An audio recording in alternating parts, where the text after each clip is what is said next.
Election commission কি তৃণমূল কংগ্রেসের না বর্ডার সিকিউরিটি ফোর্স তৃণমূল কংগ্রেসের অধীনে? কোনটা তৃণমূল কংগ্রেসের অধীনে? আর 4 জঙ্গি ঢুকলো কে? তৃণমূল কংগ্রেস ঢুকিয়েছিল নাকি? বর্ডার সিকিউরিটি ফোর্স কার? ভারতবর্ষে স্বাধীনতার পরে 1947 সালের পরে সব থেকে ব্যর্থ স্বরাষ্ট্রমন্ত্রীর নাম হচ্ছে অমিত শাহ।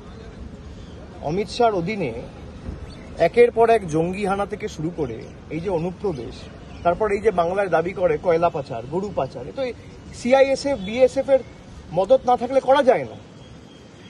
গরু তো কোনো পিঁপড়ে না যে কাঁটা তারে তল দিয়ে, বা মশা না বা মাছি না যে গলে গেল বা ঢুকে গেল। একটা আস্ত গরু কি করে বর্ডার থেকে এপার থেকে ওপার যাচ্ছে বিএসএফ এর মদত না থাকলে? টাকা টাকার কাছে যায়। বিএসএফ এর কজনকে সিবিআই ইডি ডেকেছে, আমি অ্যারেস্ট করা ছেড়ে দিলাম, 5 বছর ধরে তদন্ত চলছে, একজনকে একটা সামান পার্টি এখনো পর্যন্ত ডাকেনি। কলিয়ারি গার্ড করে সিআইএসএফ, সিআইএসএফ এর কোন কমান্ডেন্টকে ডেকেছে? সিআইএসএফ এর ডিজি কে ডেকেছে?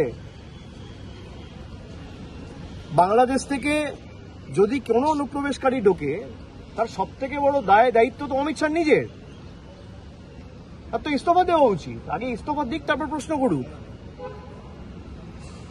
ঠিক আছে, এখন সময় ফলো এবং সাবস্ক্রাইব করুন